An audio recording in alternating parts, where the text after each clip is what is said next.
terminar citogenética. Citogenética es relativamente rápido y ya vamos a empezar también hoy transcripción. ¿Sí? Por lo menos vamos a iniciar transcripción para dejar para la próxima semana procesamiento. ¿Sí? Ya no va a quedar entonces solamente la clase de transcripción, traducción y puerta celular. Nos quedan ya solamente eso. Y ya terminamos. Con respecto a la entrega, el próximo viernes sí vamos a tener entrega y va a entrar replicación, mutaciones y citogenética. Va a entrar replicación, mutaciones y citogenética para la próxima semana.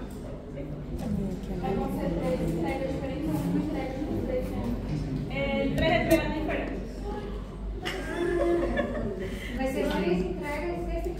Sí. Bueno, vamos a empezar.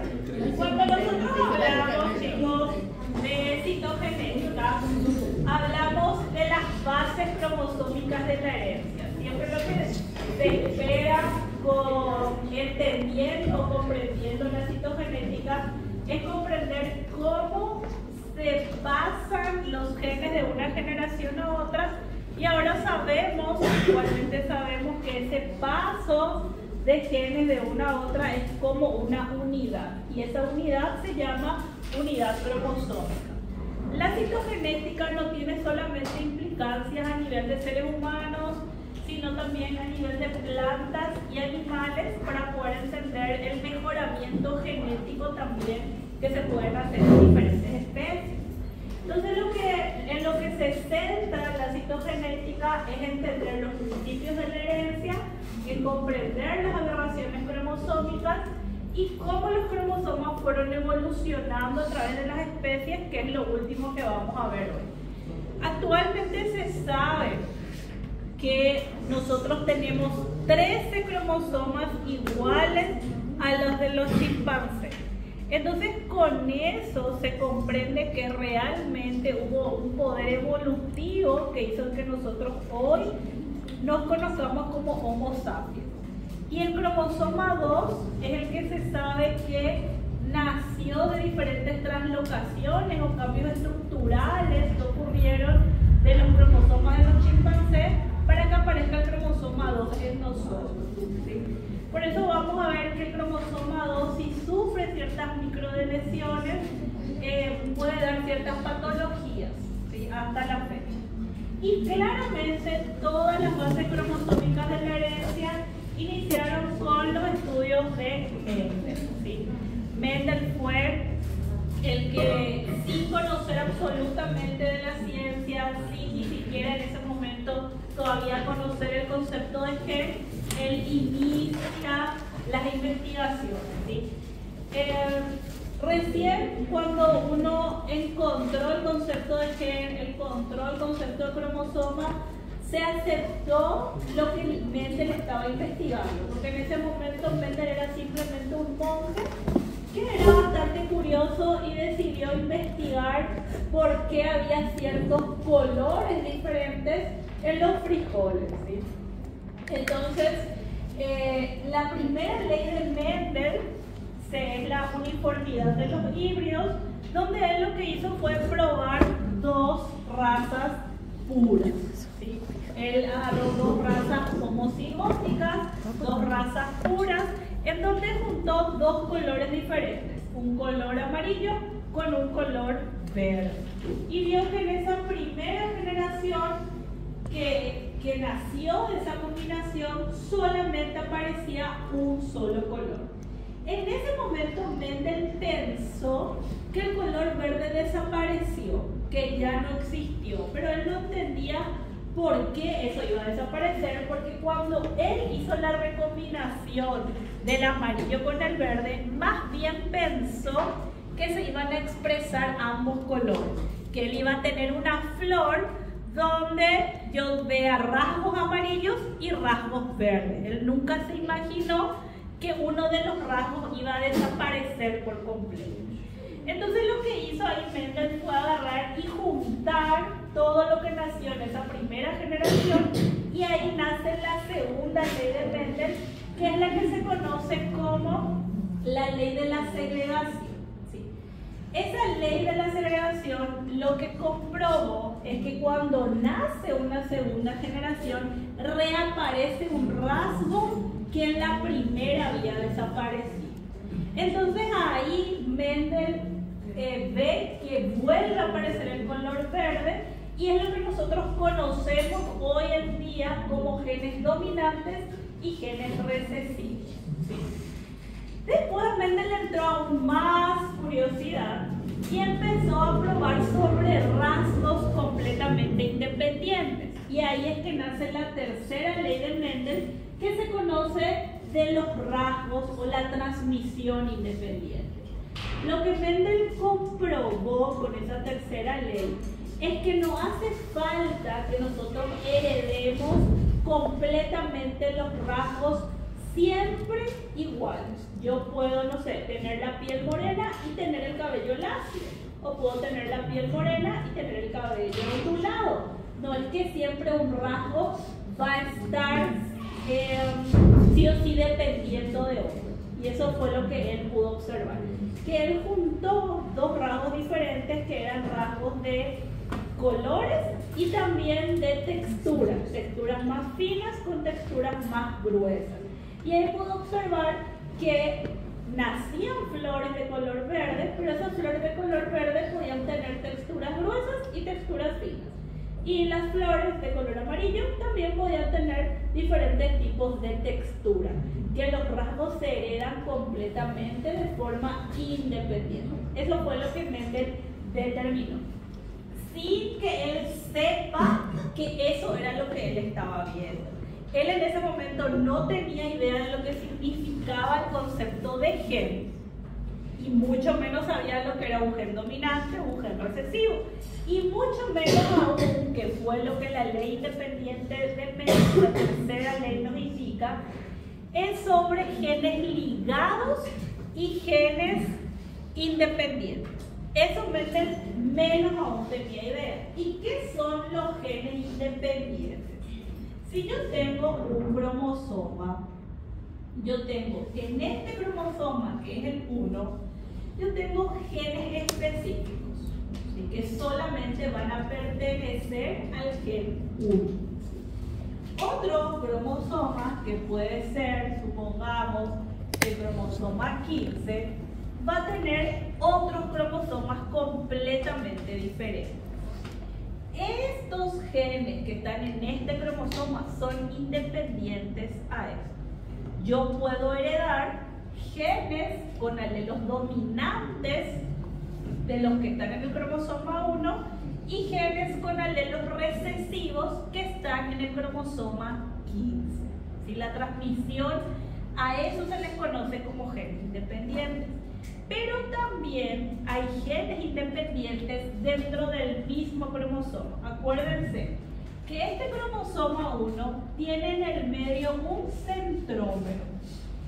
¿Sí? Este centrómero lo que hace es dividir un brazo largo de un brazo corto. ¿Sí? Todos los genes que se encuentran en este brazo P, que es el brazo corto del cromosoma, que yo puedo tener un gen aquí en este locus, otro gen en este locus, que ustedes saben que el locus es el concepto de localización de ese lugar. Yo puedo tener una región, dentro de la región puedo tener bandas y dentro de las bandas puedo tener subbandas. ¿Sí? Si esta es una región del cromosoma 1, que es una banda 1, una región 1, una banda 1 y una subbanda 2. Acá todos esos genes que pertenezcan a esta localización son genes ligados.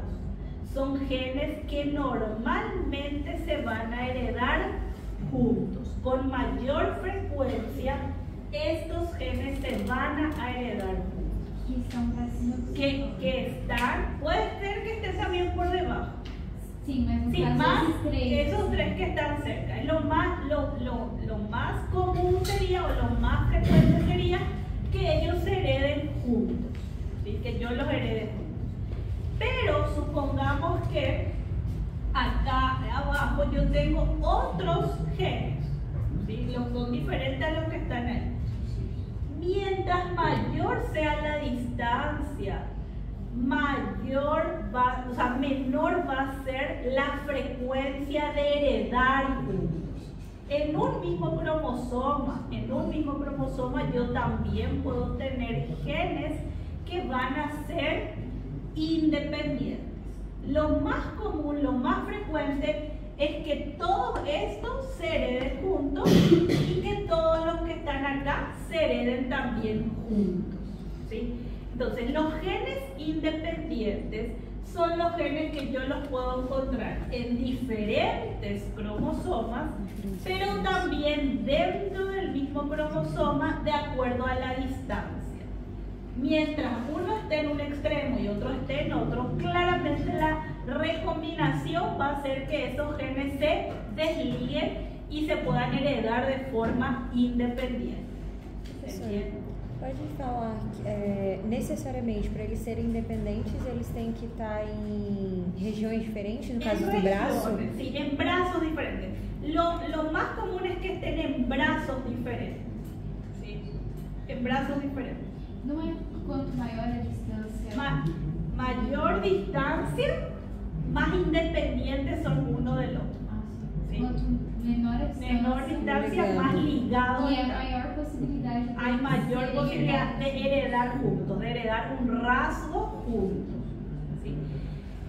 En cambio, los genes, esos serían los independientes. En cambio, los genes ligados, ya sabiendo claramente, los genes ligados son siempre los que van a estar en un mismo cromosoma y los que van a estar muy cerca uno del otro.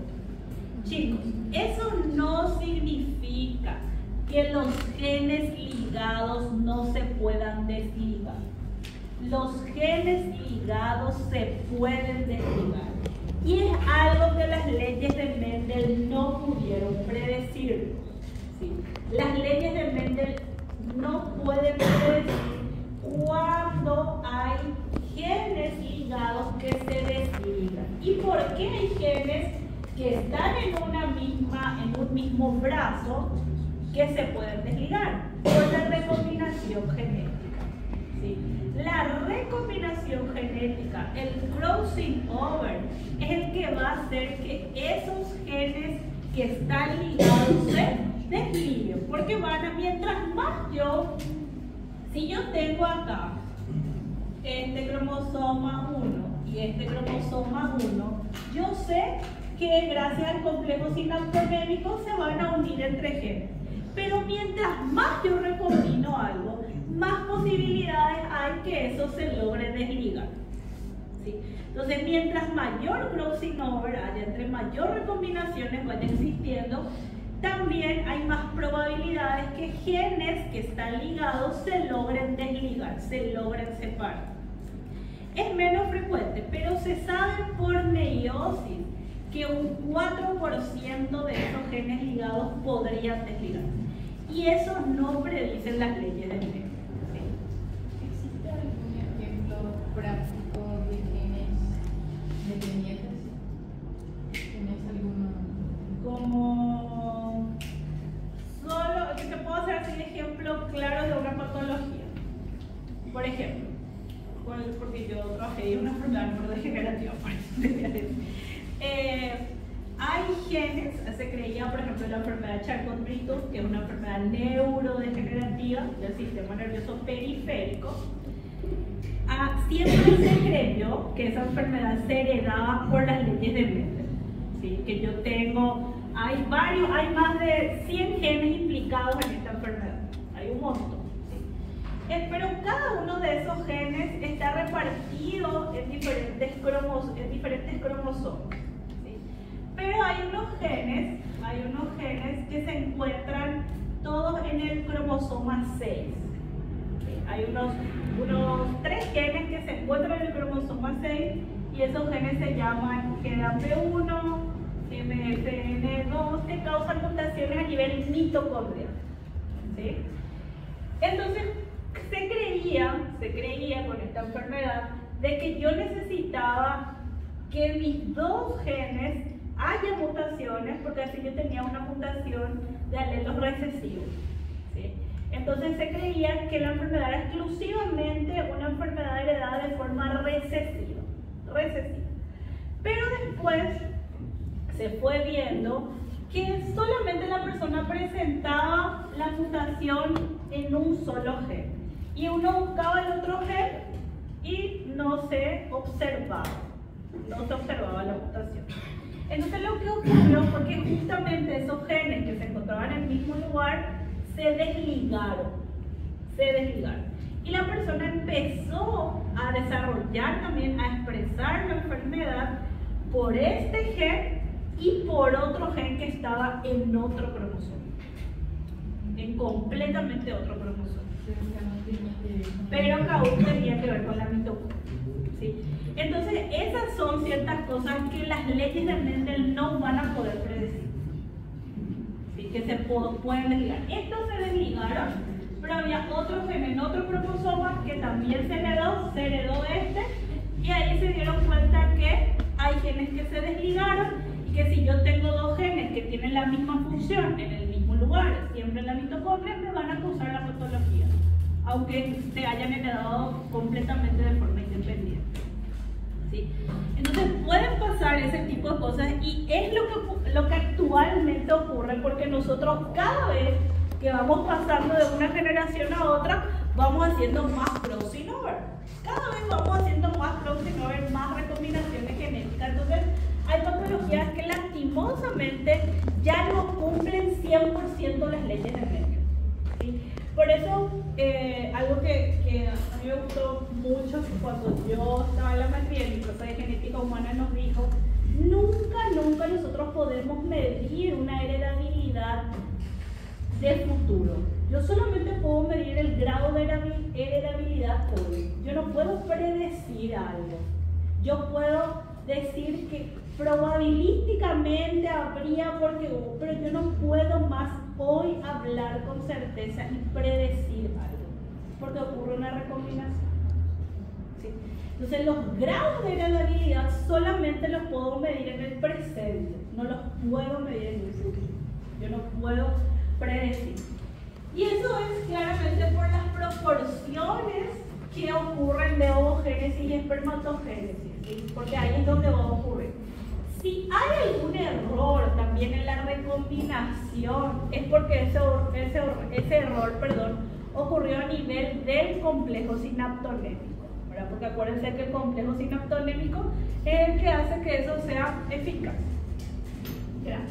¿Sí? Entonces, como les decía, el ligamiento sí puede romperse, y el ligamiento se rompe por una recombinación genética, ¿sí? Y esa recombinación es lo que ustedes ya hemos hablado en meiosis, que es lo que nosotros conocemos como crossing over. Y ustedes ya saben que el crossing over es el intercambio de segmentos entre cromosomas homólogos, y en ese momento se rompe completamente el ligamiento.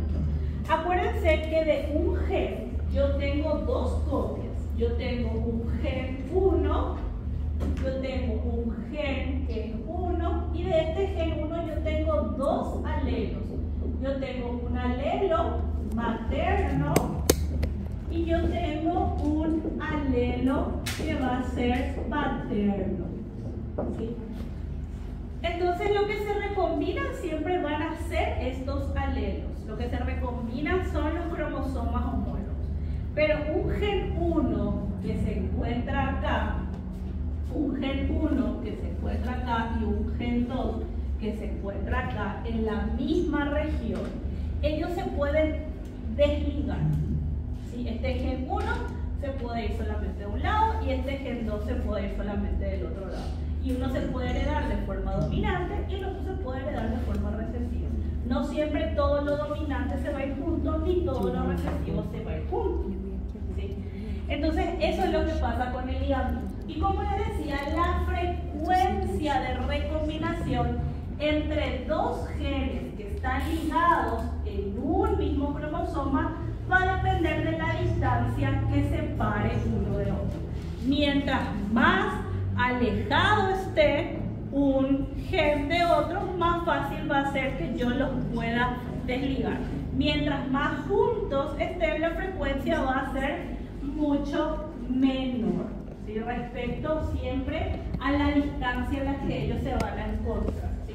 Entonces, si ustedes observan, por ejemplo, quieren analizar un cromosoma específico y ven que están muy juntos los genes, ustedes pueden decir, ok, es muy poco probable que esto se haya heredado de forma separada. Pero si yo veo que está un gen en el brazo corto y otro en el brazo largo, sí ustedes pueden decir que la frecuencia de heredar de forma independiente de esos genes es mucho mayor, ¿sí? Entonces, los genes ligados se pueden romper. Y las leyes de Mendel no me pueden predecir cuando un gen ligado se rompe, ¿sí? Y claramente todo eso, que se desliguen los genes, que haya ciertos apareamientos, que ocurran recombinaciones, es lo que llevan a ciertas aberraciones cromosómicas. Chicos, las aberraciones cromosómicas no ocurren solamente por errores en meiosis. Las aberraciones cromosómicas también pueden ocurrir por aberraciones a nivel de células somáticas, ¿sí?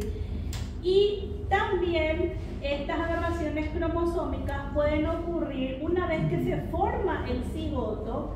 En las primeras divisiones pueden aparecer errores, ¿sí? Y esos errores son los que se van a arrastrar. Cuando los errores aparecen en las primeras divisiones, normalmente son anomalías a nivel del número de cromosomas, no anomalías a nivel de la estructura de los cromosomas. Por eso, nosotros podemos hablar de dos tipos de cambios en el cariotipo. Yo puedo tener aberraciones cromosómicas numéricas que afectan una cantidad del número de cromosomas, o yo puedo tener aberraciones cromosómicas estructurales, ¿sí? Que no precisamente afectan a la cantidad. Yo puedo seguir teniendo 46 cromosomas, pero la estructura del cromosoma es la que está errónea, ¿sí? Cuando nosotros hablamos de numéricas, podemos hablar de aneuploidías o poliploidías. Las aneuploidías son monosomías, trisomías, tetrasomías o pentasomías. Cuando yo hablo de una monosomía, es que está faltando un cromosoma. Cuando yo hablo de trisomía, es que está sobrando un cromosoma. Y así, tetrasomía es que está sobrando 3 cromosomas, pentasomía 4 y así. Cuando nosotros hablamos de poliploidías, ya no es que se afecta el número de cromosomas, sino lo que se está afectando es la cantidad haploide. Ustedes saben que para juntar, cuando se juntan dos células, se juntan células haploides para tener un cigoto que es 2N. Cuando yo hablo de una poliploidía, la afectación ya es en el N, ¿sí? Entonces, cuando yo hablo de poliploidía, yo hablo de que tengo una célula que puede ser 3N, que va a ser 3 por 23, o yo puedo tener también 4N. ¿Sí? Entonces, esos errores ya fueron a nivel de una no disyunción a nivel de cromosomas homólogos. Quiere decir que en la meiosis 1 hubo un error y los cromosomas homólogos no se separaron. Y todos se van a ir para un lado y yo voy a tener copias dobles, triples de todos los cromosomas. Absolutamente todo. Ahí ya va a afectar entonces una unidad completa, una unidad haploide completa. ¿Sí? Mono falta. Y mono sobra. Entonces nosotros podemos tener, como les decía, en el caso de poliploidías, podemos tener células que van a tener números haploides de cromosomas, donde yo puedo tener varios conjuntos también de células. Chicos, pueden darse casos que las poliploidías ocurran exclusivamente en células somáticas, que el ser humano nazca, viva larga vida siendo 46 cromosomas, pero las poliploidías son muy comunes en diferentes tipos de cánceres, ¿sí? Entonces, si yo tengo un cáncer de piel o yo hay un cáncer a nivel hepático, lo que va a cambiar es solamente las células de ese sitio, las que están conformando ese tejido. Entonces, ese tejido a nivel de células somáticas es el que va a pasar de una cantidad haploide a una cantidad diploide, tetraploide, y va a aumentar su cantidad haploide de cromosomas. Na definição de alterações de cromossomos, quando fala que durante a meiose e essa também na mitose, nas células. En las mitoses. Não é só nas primeiras divisões, pode ser na vida adulta. Sí, puede ser en la meiosis, eso mismo. Yo puedo tener en meiosis, pero también puedo tener en células somáticas cuando nosotros hablamos de poliploidía. No solamente a nivel de gametos, no solamente a nivel de gametos. Y eso claramente va a ocurrir. ¿Por qué principalmente en células somáticas va a ocurrir este aumento de esta manera del número de cromosomas? Acuérdense que nosotros tenemos diferentes mecanismos de regulación de la interfase. ¿Qué ocurre en la interfase? En la interfase yo tengo la fase G1, la fase S y la fase G2.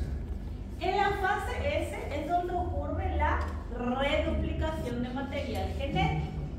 Es en ella la única fase en la que tiene que ocurrir. Acuérdense que nosotros tenemos mecanismos que regulan tanto cada una de las tres fases.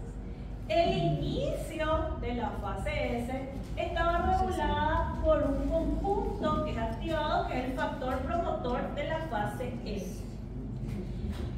Que cuando mi célula ingresa a G2, lo que se tiene que activar serían solamente los mecanismos de reparación de este material genético.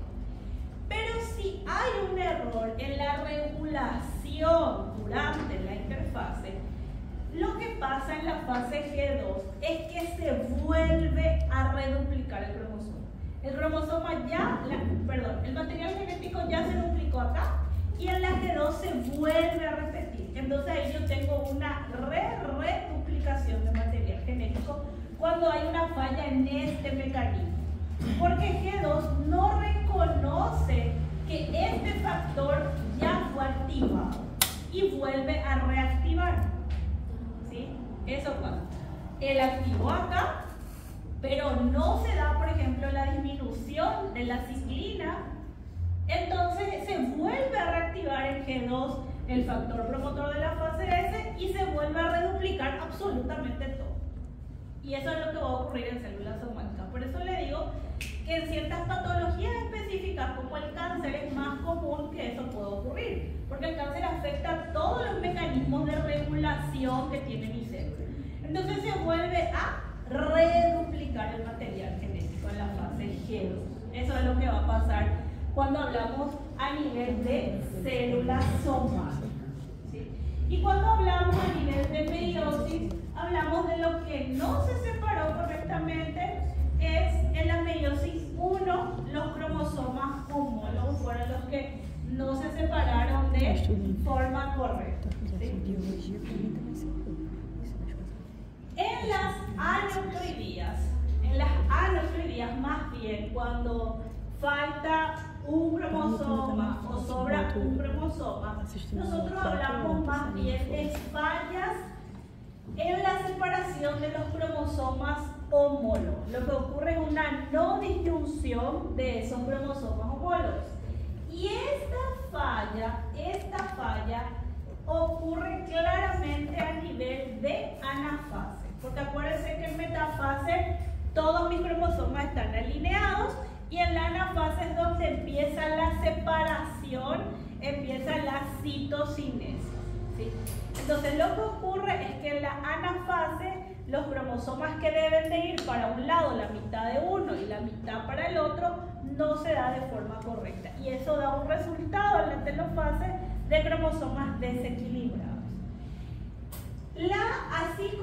Así como las poliploidías, las aneuploidías también pueden ocurrir a nivel de mitosis.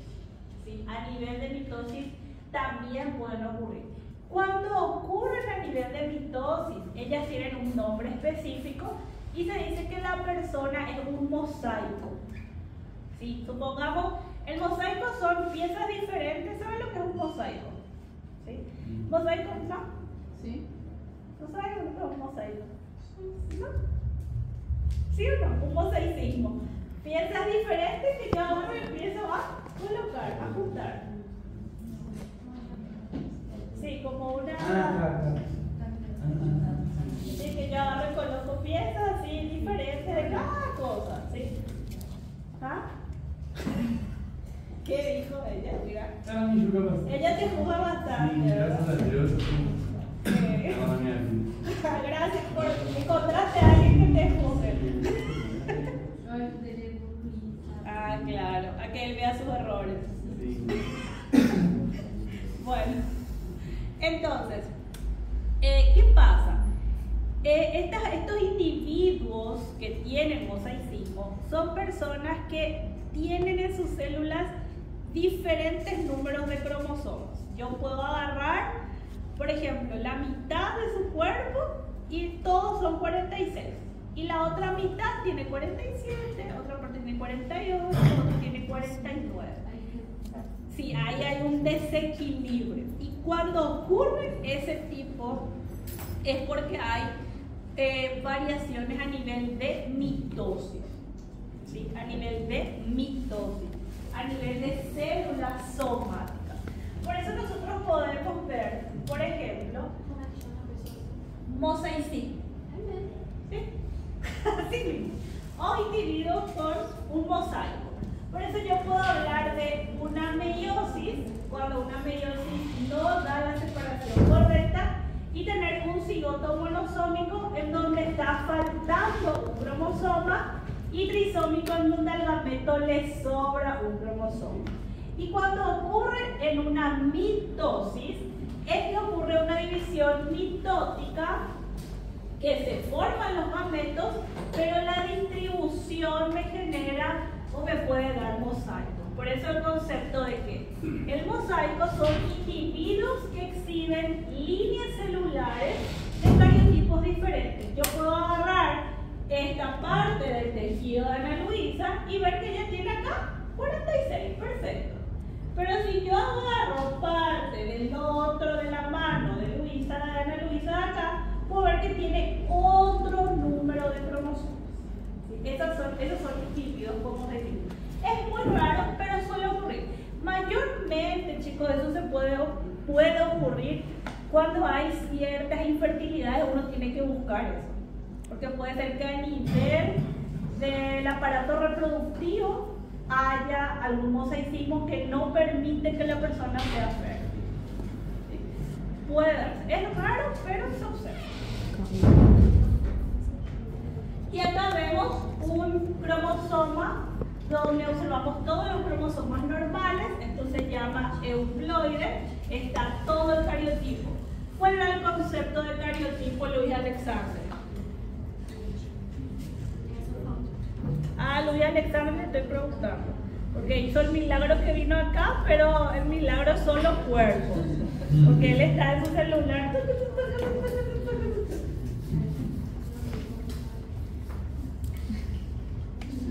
¿Cuál es el concepto de cariotipo? Luís Alexandre, Andrés. Eu falei não. Ah, pero yo le conozco a usted. Mas eu não falei não. Qual é? Eu não vou falar não, só vou apanhar. Pregúntale a quién le está hablando. Eu vou apanhar se eu falar. ¿Y usted dónde va? ¿Yo? Ah, Trocadillo. bueno. Usted así le ordena que ya se tiene que ir. ¿No? ¿No se acuerda? No. Andresa, ¿le va a ayudar? Vai. É a foto que você tira do momento em que todos os Hable estereótipos... más fuerte, fuerte y claro. É a imagem, a foto que você tira em um momento em que todos os cromossomos estão pareados e alinhados. Están alineados. El momento de El quiasmo. esquema gráfico y ordenado de todos los cromosomas. ¿Sí? Entonces acá nosotros estamos viendo un cariotipo donde todos los cromosomas están ordenados desde el cromosoma 1 hasta los cromosomas sexuales, que son los que se colocan de último. Entonces acá yo puedo ver dos tipos de aneuploidías. Una en donde hay una monosomía. ¿Cuál cromosoma es el que está faltando? Sí, ya saben que el concepto de cariotipo es que estén los cromosomas ordenados. ¿Cuál cromosoma está faltando, Andresa? El 3, El 3. ¿Sí? El 3 es el cromosoma que está faltando, y en la trisomía también el cromosoma 3 es el que está viéndose de forma adicional. Por eso es que cuando ustedes piden un estudio de citogenética y les muestran el cariotipo, ustedes ya tienen la capacidad de distinguir y decir cuál cromosoma es el que está faltando o cuál cromosoma es el que está sobrando. ¿Sí? Se sabe, chicos, que es bastante alto la cantidad de óvulos que pueden ser fertilizados y que presenten alguna trisomía o alguna monosomía. Del 10 al 30% de los óvulos fertilizados probablemente van a desarrollar una aneuploidía. Por eso hay consecuencias clínicas debido a estas aneuploidías, y es que un tercio de los abortos espontáneos es debido a aneuploidías. Es la principal causa de pérdida de embarazos, abortos espontáneos. Las concepciones que logran sobrevivir a una aneuploidía, que mi propio organismo, que la propia biología no logra expulsar, son personas que van a desarrollarse, pero de forma con una discapacidad genética. Principalmente son discapacidades intelectuales las que se van a desarrollar. O pueden ser concepciones que lleguen, pero que mueran en unas horas también. Eso va a depender del grado, ¿sí? Del grado de afectación de genes que esté causando la falta o la agregación de ese cromosoma. ¿Sí?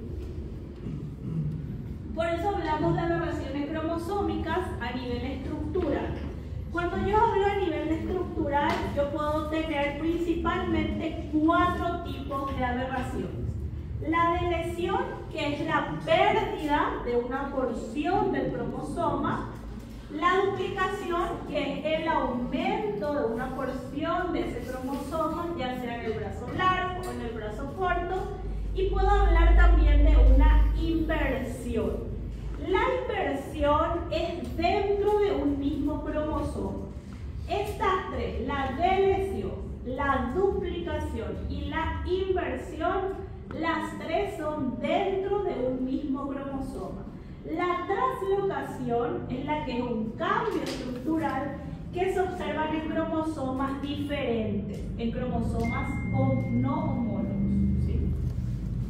Y una delesión bastante común, como yo les mencionaba, es en el cromosoma 2, porque el cromosoma 2 evolutivamente se sabe que nació de una fusión, de una translocación entre cromosomas de los chimpancés. Entonces, hay una lesión en el cromosoma 2, específicamente en la región 3 y en la banda 7, que causa un síndrome que no tiene un nombre específico, sino que se llama síndrome de la delesión 2q37. Así que sería en el cromosoma 2, en el brazo largo, en la región 3 y en la banda 7. Todos los genes que se encuentran en esa región, en esa banda, entonces se pierden. Si esta delesión está ocurriendo en solamente un cromosoma, la persona va a vivir, va a tener ciertas alteraciones a nivel de desarrollo intelectual, va a tener ciertas discapacidades, pero va a vivir. Pero si la afectación es en los dos cromosomas, se ve de forma homóloga, es letal, ¿sí? No se va a poder desarrollar. Professora, Sí. a síndrome que esse se encaixa como uma síndrome. A gente fala do Super X, que acontece com sexo feminino. Ela seria. Cuando tiene 3X. Isso. Sí. Seria uma duplicação ou. Eso es sí también una trisomía de cromosoma X, pero eso ya es numérica. Pero eso vamos a ver ahora. Ese síndrome de triple X normalmente no afecta fenotípicamente, sino tiene otras características más bien a nivel de desarrollo. Quando a senhora estava falando a respeito dos exames, Aham. falando que não se pode falar assim a certa quantidade que a criança tem, isso aconteceu com a minha irmã, ela mora nos Estados Unidos, e quando ela teve o nascimento, quando ela está todo pré-natal, eles fazem os exames com o pai e com a mãe e faz toda a parte da genética. E nela apareceu uma possibilidade de 5% do bebê nascer com essa tripla X. E a médica do jeito que foi falar para ela, falou assim, a criança ia primeiro nascer com esse triplo X, da forma que ele se expressava. E ela ficou bastante assustada em relação a isso. Pela forma que a médica falou, era 5%, mas a médica falou que praticamente a criança ia nascer. 5% no es una. Não era nascer normal. Sí. Va. Bueno, pero eso ya vamos a hablar de síndromes más específicos. Chicos, una duplicación entonces también ocurre en un mismo cromosoma. Puede presentarse también en las dos copias del cromosoma o en una sola copia. Y eso sería el aumento. Si un cromosoma se aumenta completamente una fracción de ese cromosoma. Y esto normalmente ocurre por fallas a nivel de la recombinación. Y la otra mutación, o la otra aberración, perdón, cromosómica, es la inversión. A duplicação, ela só faz essa duplicação da material. Mas ela causa, tem alguma consequência essa Sí, duplicação puede, genética? dependiendo de qué genes estén implicados. ¿Sí? Por ejemplo, hay síndromes de Down que son menos graves que se pueden dar por este tipo de duplicaciones. Porque, digamos, el cromosoma 21, no es que todo el cromosoma 21 va a haber uno entero, sino que lo que yo hago es duplicar una cantidad de cromosoma 21. Entonces la persona va a tener ciertos rasgos del síndrome de Down, pero van a ser menos graves. Cuando es debido a este tipo de de duplicaciones o malformaciones estructurales del cromosoma, por ejemplo, no tienen nada que ver con la edad materna. ¿Sí? Es un error a nivel del meiosis. Sí. A mutação pode ser por genética, por agente de vírus e pode ser por agente de violeta, por raios. Sim. Mas assim, pode saber se a pessoa, distinguir qual que foi o fator que ela teve, se foi materno, genético ou se Vos foi... podés saber. Si se hace un seguimiento, vos podés saber si fue un error a nivel de espermatogénesis, de ovogénesis, o si fue por alguna exposición. Sí podés saber. Professor, os resultados podem dar um falso resultado, falsa marca? ¿Qué cosa? Por exemplo, fizer um exame genético, ela pode dar um falso alarme, por exemplo, dizer que vai ter uma síndrome, algum indício e não ter. Es que hay síndromes que son heredables y hay otros que no son heredables. Entonces hay que determinar también eso. Por eso es importante lo que preguntó Ángela. Hay que saber cuál fue el motivo de que haya aparecido eso. ¿Sí? Ok, chicos. Entonces hablamos de la inversión. La inversión puede ser pericéntrica o puede ser paracéntrica. Cuando yo hablo de una inversión pericéntrica, ambos cromosoma. Cuando yo hablo de una inversión pericéntrica, es que el gameto que está afectado también va a incluir al centrómero. O sea que esta porción, si mi centrómero está acá, el centrómero también va a ser el que se va a invertir, se va a dar vuelta. ¿Se entiende? ¿Sí? En cambio, una inversión paracéntrica no incluye al centrómero, solamente ocurre en los extremos, sin que el centrómero se vea afectado. ¿Y qué consecuencias puede tener una inversión? Porque la inversión lo que ocurre es algo, supongamos, yo tengo acá, hasta acá está mi centrómero. Y desde acá ya es otra porción. Supongamos que lo que se invierte es esto que tenía que tener acá. 1, 2, 3, 4, 5, 6. ¿Sí? Y va a ocurrir que acá va a estar todo normal. Acá va a seguir estando mi centrómero. Aquí lo que se invierte, supongamos acá está el 1, acá está el 2, acá está el 3, pero se invierte el 5 y el 6. Acá viene el 6 y acá viene el 5. ¿Sí? E o 4 some?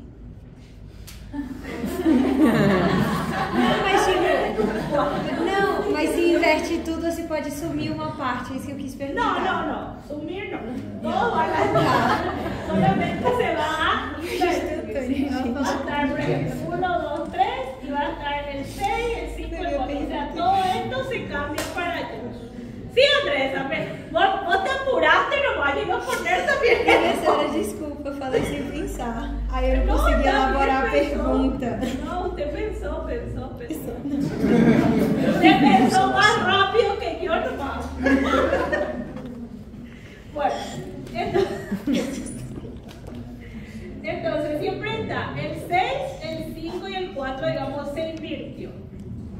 Cuando nosotros vimos las partes del gen, nosotros vimos que hay partes que son reguladoras, que son promotoras, que van a activar o inactivar genes.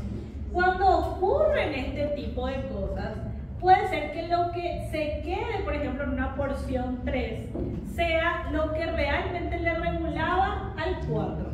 Y ahora el 4 perdió su parte reguladora o su parte promotora. Esas son las cosas que pueden pasar con la inversión.